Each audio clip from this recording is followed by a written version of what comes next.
Entori. Dito sa ESL, masusubukan ulit ang lakas nila Kera. 5PH team na naman sasabak sa ESL. Kung talaga bang napag-aralan ba sila or mananatili pa rin yung lakas nila katulad nung ginawa nila sa M6. How about you, boss? Dito Real. nga ba? Real. Talagang masusubukan, no? Oo. Kasi dito mas marami ba silang makakalaban? I think.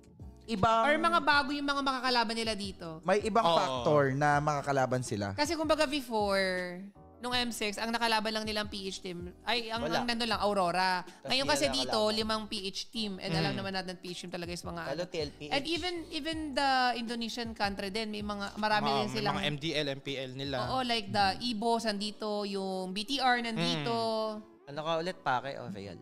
Si Boss Kaloy Real. Real. Ako, Real ako. Mahirapan. Susubukan. Masusubukan. Kasi, yung sa MC kasi, ano yun, LAN tournament, kumbaga dun sa may stage. Dito kasi sa ESL, may ano pa online eh. Ay, online muna Yung bago. kasi yung pwede mong consider online. Iba kasi, Pressure. ako nanonood lang ako sa laban ng Onyx, pero ramdam ko natakot yung TLID sa kanila. Kumbaga, aurado yung TLID kaya hindi sila makasabay sa suntok Nung Onyx. Kumbaga, tulo Onyx kalaban. Ganun. Kasi nakikita nila yung parang nakikita nila yung aura. may dito, pressure ng Onyx. Dito, pwedeng nasa comfort zone mo. nasa ano ka lang. Boot ka. Walang Nasa adrenaline bootcamp ka rush. lang. Nasa ano ka.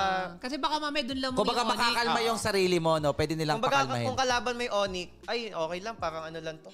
lang eh. Nakakatakot siya, pero at least bawas yung kaba mo. Walang sumisigaw na fans, walang aura ng Onyx.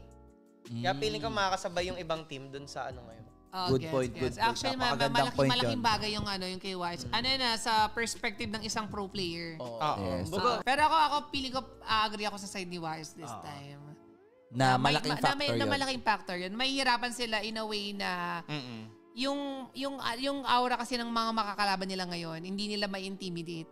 Dahil nga since instant online. And possible din kasi na baka mamaya ang strength talaga ng Onyx is nandun yung angas nila pag nasa stage. Hindi sila kinakabahan, gano'n. Pero dito, possible na maging pantay lang ang battlefield. Parang ano yan dati, nung panahon natin, Evos, M1. Oo, yan. Ganon sila eh. Nangaangas sila. Eto mga tol. Oo, gano'n.